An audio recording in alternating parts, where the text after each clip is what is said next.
Hi guys, I hope you are all doing well today.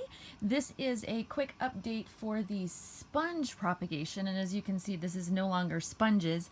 I have been working through, for those of you who don't know, I think most everyone knows, but I've been working through a ton of health issues. I've been deathly ill for a few years, and I'm still bedbound a ton, and we had some medication wean-offs and stuff going on. And so I wasn't able to update the whole time through the sponge propagation, but they did fantastic. And I will show, I still have some out there on sponges and I will show those, but these are the ones that were mostly, there's a few extras, but these are mostly the ones that were in the very first original video that I did with the sponges. And they stayed on the sponges for at least 3 weeks. I think several of them were there for a month or so, and they did so well. It wasn't like they produced massive amounts of roots, but I have had some of similar species in dirt, water, suspended above water, etc. And so I know about how fast they generally root. And the sponges did so much better for me because they allow lots of air circulation, especially with succulents, which you can see I have some African violets stuck in here too. But especially with succulents, the air circulation is huge when they're developing new roots, but the moisture really helps stimulate them and encourage the new root growth. And when they're submerged in water or even suspended above it, suspending above it is working better for me, obviously, but it's not quite enough contact with the moisture, especially if some of the plants have been really stressed or dehydrated. And so with these guys, I had shown some of these Easter cactus. Let me pull this up just a little bit. These Easter cactus petals here before, and they were really shriveled and kind of sad, a lot of them, as you saw in the first video. And the same with several of these Haworthias, which I'm just gonna see if I can get a better, I'm gonna move the whole camera here for a second, because there's a couple of them kind of hiding down in here. And these guys, ooh, let me see if I can get my light a bit better. Here we go. These guys down here, this guy was all the way brown and completely dehydrated, and these two were shriveled to almost nothing. And so I poked them with their little tiny roots both in between a sponge and left them for a few weeks, and you can see how beautiful. I'm just going to pull these out there. It's not going to hurt anybody. And they're just super fat and happy, and their roots are really happy, and they really liked the sponges. A few days ago I had to just quick plop these in some soil, and I did not have time to make a video because they were just ready, and I'll replant that in a minute, don't worry. Because they were just ready to get into some dirt, the roots were coming on really great. The peperomias, oops, sorry you guys. And I really wished I could have done a video that day, but I just did not have the energy. I had to just quick get these guys in. Well, I don't know if you'll be able to see without me. But this guy's got a great little root system with all kinds of roots coming off here. And so did these other ones here. There's a couple hiding in there, little crassula, either pyramidalis or quadrangularis, depending on who's talking, and they fell off of my main plant, just little starts, and they'd just been struggling. The main plant was in some gritty mix, and that was just too dry for these little pups to get enough root with how I water, to get enough moisture rather with how I water. And so they were just not doing well, and I thought, you know what do I have to lose? I'm going to poke these on the sponges and see how they do, and they did so well, and they're in soil now, but they've got little, I don't know if you can really see with the dirts, but they've got nice little root systems. They're pretty fine. These guys have pretty tiny root systems until they get fairly well, but the leaves are all tight and firm again, which is fantastic. They were getting a little bit sad. And all of these lovely little guys here, all right, sorry about that. I walloped the camera trying to move it back into place and just knocked it all over the place, so I had to just cut it off and start over. Anyways, these guys are doing great. They are just happy as a lark. And like for these guys, you can see their little root systems there. And these have only been in the soil for a couple of days, so all of this is credit to the sponges, not to the soil. I really wished I would have felt well enough to do an update on the sponges and whatnot, but I knew with all of my medication changes that that might not be possible. So we're doing this as an update, and yes, I am in bed, for anyone wondering. I am not able to sit up out there and do updates, but I'm feeling well enough that I can chatter as long as I'm propped up in bed with pillows today. So I figured, well, I could just bring these guys in and show you guys a quick update since so many people are asking. And I am just tickled pink with the sponges and the results. They just have done so well for me. The air circulation around the roots seems to be huge, especially for the succulents. They really like it. I poked these African violets in a sponge little thing as well, just for kicks and giggles, because I've never done that before. I always root them in soil. And some of these leaves were kind of on their way out anyways, so they're not going to root, and they didn't root, but I went ahead and poked them in the soil anyways, just in case. Sometimes they'll root in soil and not otherwise. But they progressed just as far, just as quickly on the sponges as they usually do in soil for me. When I moved all of these out of the sponges, I just went ahead and moved them too, even though they weren't fully rooted yet. But so far so good. They did just fine. I didn't have any, you know, fatalities or anything like that from the sponges or being overwatered or anything like that.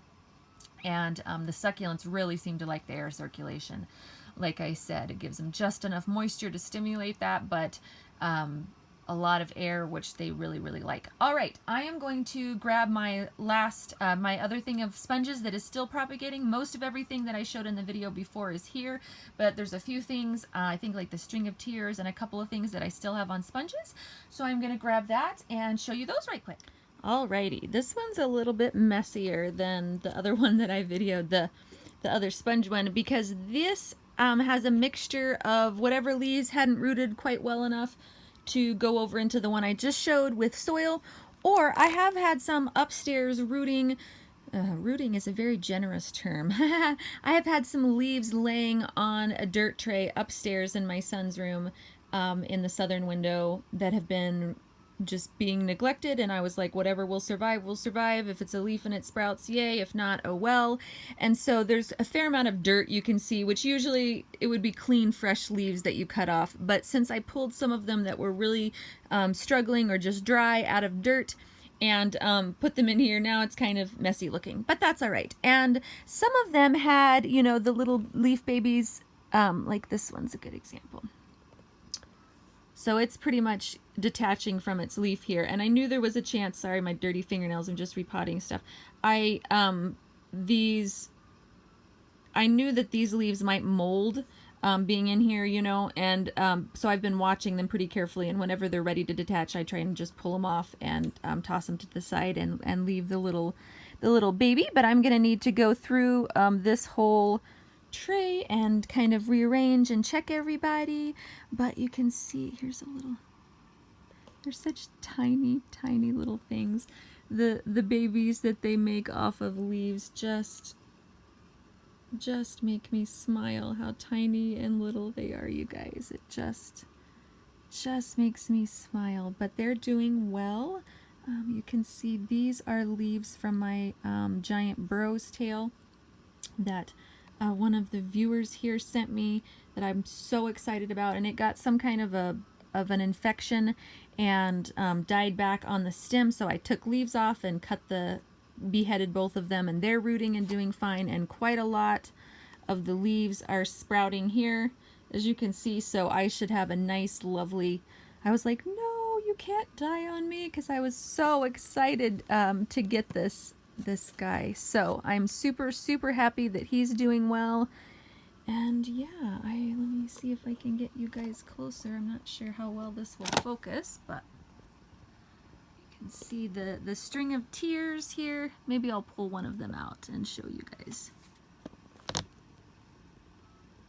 But there's just all kinds of little peeps. These are regular burrow's tail, just a couple leaves that fell off when I was moving a plant, and you can see there's little sprouts. A couple of them are a little bigger. This little leaf baby is getting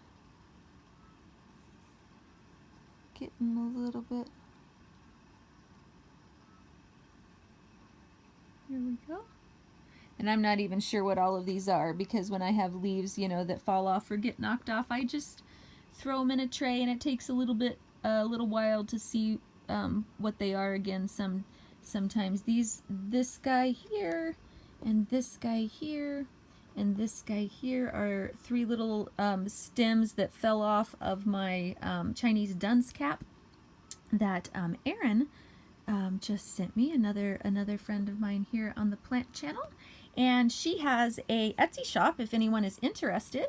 It's called Little Emerald Thumb. It takes me half a second and then I can remember it. Little Emerald Thumb on Etsy, and she sells on Facebook as well in some of the groups, and has some fun unusual plants. And she sent me a surprise box a while ago, and I was too sick to do a video when I opened it, but I will show what was in it as soon as I'm able. I'm hopefully going to be able to be making more videos soon. I had kind of a major dry spell there for a little while, which we knew was coming, so that's okay. I am feeling a little bit better. It's still very, very up and down, but hopefully I will make some videos on the plants that she sent soon. But these were part of them, and I'm so excited. So they're rooting, and let's see if I can pull one of these string of tears out and see.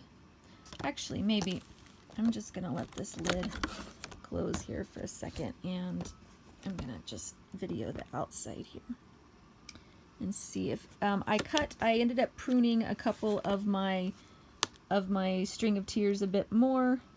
So some of these, I'm gonna have to pull that one out. There's a couple little dead leaves that are rotting there. So some of these are pretty new branches. They're not the same older ones. Yeah, all the ones around the outside here are the new ones. So there's not a lot of roots on those yet. Sorry, you guys. But it's doing quite well for the string of pearls. For me, I might try a couple string of tears. It's doing quite well. I may try a couple string of pearls as well. But having it just kind of pinched in between the front or the back like this, with most of the pearls up on top, then wherever it's in contact with the sponge has been growing roots quite well. And I think I potted a couple up of those first ones that I did. You can see. No, that's not. Sorry.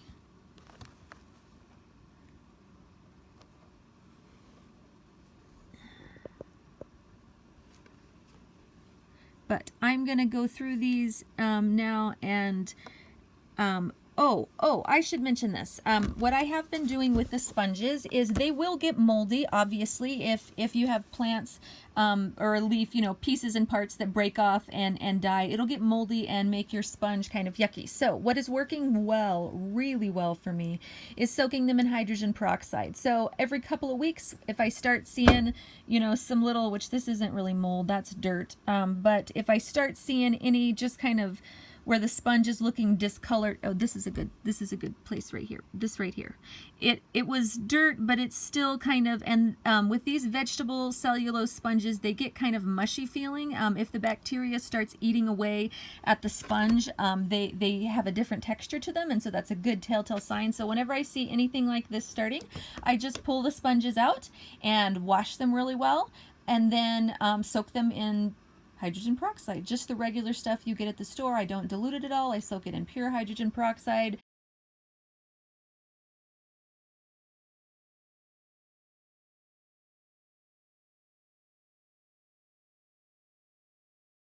Overnight is just usually what's easiest for me. I don't know that you have to soak them that long, but a couple hours at least. And then I squeeze them out really, really, really well and let them dry, air dry. And then after they're completely dry, whenever I want to use them again, I just rinse them out well in the sink and fill them up with rainwater like I usually do, and they are doing really, really well. Eventually, obviously, these sponges will break down and I'll have to throw them away and get new ones. But the whole point of having these sponges is that they're compostable and they're just vegetable cellulose, so they break down and they're really fairly safe for the environment, etc., especially as compared to other types of sponges. So I have no illusions that these will just keep lasting and lasting and lasting. A couple of them I have had to cut off. One of them I had a little bug that obviously was on one of the plants and started burrowing into the sponge and eating it like a little larva of some kind. It was too small to tell what it was, but so I just cut that piece of the sponge off and tossed it away because there was a hole in it, which was easy enough. But the hydrogen peroxide is great. I tried to do it without it for the first couple of weeks and just wash them out with soap and water and let them dry. And I have a pretty gentle, natural soap that is easy, and so it just didn't do well. They dried out, and then as soon as they got wet again, it's like the spores or the mold or whatever got reactivated. But the hydrogen peroxide has been amazing. So what I'm going to do with these guys is take all the sponges out and give them a soak, and I have a whole bunch of new sponges ready to go for this guy, and then I'm going to rearrange them all so that, you know, these little tiny babies are pinched in between sponges, kind of so they stand up like this instead of just laying about. But a lot of these were attached to their leaves when I first put them in, even though their leaves were really shriveled like this here, you know, really shriveled. They were still quite attached, so I didn't want to rip them off, so I just laid them on top, and I'm waiting until they detach. But a lot of them have detached and are looking happy, so they're just going to get rearranged into not quite so chaotic of a thing, and so that they're standing upright and a bit more happy. Yeah, so, and then I'll clean out any, you know, here's some old leaves here that just didn't, you know, every leaf isn't going to sprout, so no worries, but I don't want to leave them sitting. That's one thing that I've definitely found out, is that if you know that a leaf is on its way out, pull it out so that it doesn't mold and affect your sponge. But all in all, I am loving the sponge propagation, you guys. It's kind of weird still, but it's just doing so well. And I don't have the wicking problem like with soil. You can totally do them, which was my favorite way to propagate up until the sponges, was just over soil. But when you miss the top of the soil, trying to keep it a little bit moist but not too moist, a lot of times the top just holds it all, and that's right where the leaf is in contact with, and then the bottom is just bone dry and it dries out super fast. The sponges being able to hold moisture but not having direct soggy soil in contact with the leaves and plants has really helped. I usually do dry soil when I propagate, and so it's not a huge deal for me, but it takes a long time to propagate with really dry soil. So if you're going for something quick, that's what I'm loving about the sponges, is that they give great air circulation but provide consistent, you know, moisture, and that really encourages the roots to develop a lot faster than what I've experienced with other methods. All right, this has been a ridiculously long update, so I will close for now. I hope you're all doing well. I hope to see you all more soon as I'm feeling better and get back up. I have so many things to show you guys. I mean, so many things. I just can't even believe it. And things have flowered and grown and all kinds of just stuff. So, and new stuff. So anyways, I'm super excited. Hopefully I will be seeing you guys a lot more soon. And until next time, happy growing.